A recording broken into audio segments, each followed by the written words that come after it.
गृहमंत्री अमित शाह ने जम्मू कश्मीर को पूर्ण राज्य का दर्जा देने के सवाल पर विपक्ष पर जमकर हमला बोला। अमित शाह ने राज्य में शांति बहाली के प्रयासों को महत्वपूर्ण बताया और कहा कि धारा 370 और अनुच्छेद 35A को हटाकर राज्य को देश की मुख्य धारा में जोड़ा गया है। अमित शाह ने विपक्ष पर हमला करते हुए सवाल पूछा कि जो लोग हमसे 17 महीने का हिसाब मांग रहे हैं वो 70 साल का हिसाब उनको देना चाहिए। ये हमेशा 370 35 से ऐसे झुनझुने पकड़ाते थे, ना बिजली की बात करते थे, ना पानी की बात करते थे, ना नौकरियों की बात करते थे, ना स्वास्थ्य की बात करते थे। जम्मू कश्मीर के दुर्गम क्षेत्रों के अंदर जो लोग बसते हैं, इनकी स्वास्थ्य की चिंता क्या की है 3 परिवारों ने? मैं पूछना चाहता हूं, 70 साल तक आपने शासन किया, जम्मू कश्मीर के अवाम के स्वास्थ्य के लिए आपने क्या किया?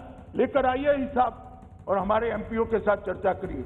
मान्यवर, मैं सदन को गौरव के साथ बताना चाहता हूं कि ये नरेंद्र मोदी सरकार में, नरेंद्र मोदी सरकार के कालखंड में और 17 महीनों में, जो 17 महीने बोलते हैं, इसमें हमने जम्मू कश्मीर के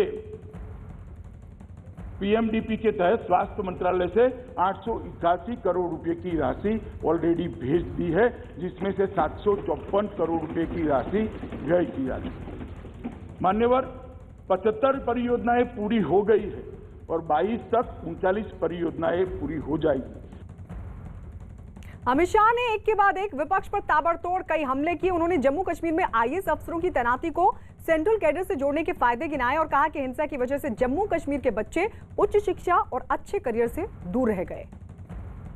कि अब जम्मू कश्मीर को स्टेटहुड नहीं मिलेगा।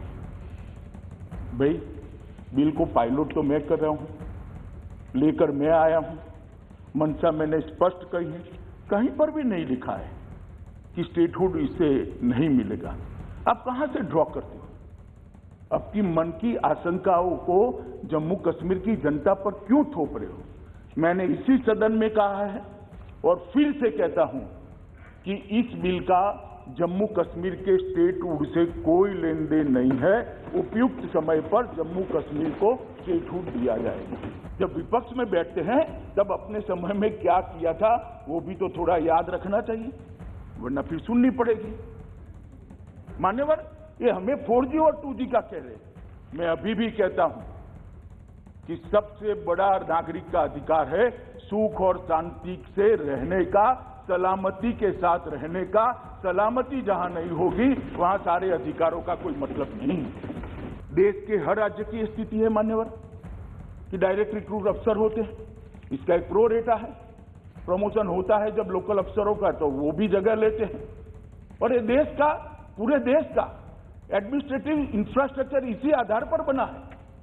अब जम्मू कश्मीर के अंदर चीप पॉपुलैरिटी के लिए ये कहना कि 80% अफसर बाहर के, कोई बाहर का नहीं है, सभी भारत माता की संतान है, इसी भारत में जन्मे। बाहर का क्या होता है?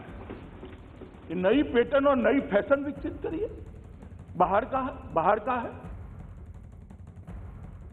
बच्चे चाहें तो देश बदल दें, बच्चे चाहें तो नदी की धारा मोड़ दें। ऐसे कुछ अद्भुत यंग जीनियस के साथ नेटवर्क 18 दिखा रहा है एक अनोखा शो, बायजूस यंग जीनियस। आज शाम 7 बजे न्यूज 18 इंडिया पर देखिए। 3 जीनियस एक साथ, तीनों आज के आर्यभट्ट कहे जा रहे हैं। सिर्फ 11 साल का जयादित्य शेट्टी मुंबई में रहता है, लेकिन उसे जानती है पूरी दुनिया, क्योंकि उसके नाम 2 वर्ल्ड रिकॉर्ड्स हैं। 2019 में उसने मैथ्स, मेंटल मैथ्स और स्पीड रीडिंग से जुड़ी सबसे प्रतिष्ठित championship memorial Turkey open championship जीती। उसके मुकाबले में थे 13 देशों के 168 चेहरे। जयादित्य खुद को एथलीट की तर्ज पर मैथलीट कहता है। सिर्फ 15 साल का चिराग राठी उत्तर प्रदेश के सहारनपुर के गरीब परिवार का विलक्षण बच्चा है। सरकारी स्कूल में पढ़ने वाला चिराग नंबर किंग है।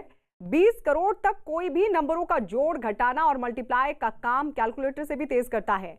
100 करोड़ तक के पहाड़े उसकी जुबान पर हैं। पलक झपकते ही स्क्वायर या स्क्वायर रूट, क्यूब और क्यूब रूट बता सकता है। आप वहीं मुंबई की सिर्फ 10 साल की अवंतिका कामली भी मैथ चैंपियन है। हाल ही में मुंबई में मेंटल मैथमेटिक्स इंटरनेशनल चैंपियनशिप में उसने यंगेस्ट अचीवर्स अवार्ड जीता। अवंतिका आंखों पर पट्टी बांधकर 20 सेकंड से भी कम वक्त में रूबिक क्यूब की पहेली को सुलझा चुकी है। मेंटल मैथ्स के ये तीनों गुरु एक साथ एक जगह होंगे और वो मंच होगा बायजूस यंग जीनियस का। 3 मैथ्स गुरुओं का हुनर देखिए आज शाम 7 बजे न्यूज 18 इंडिया पर।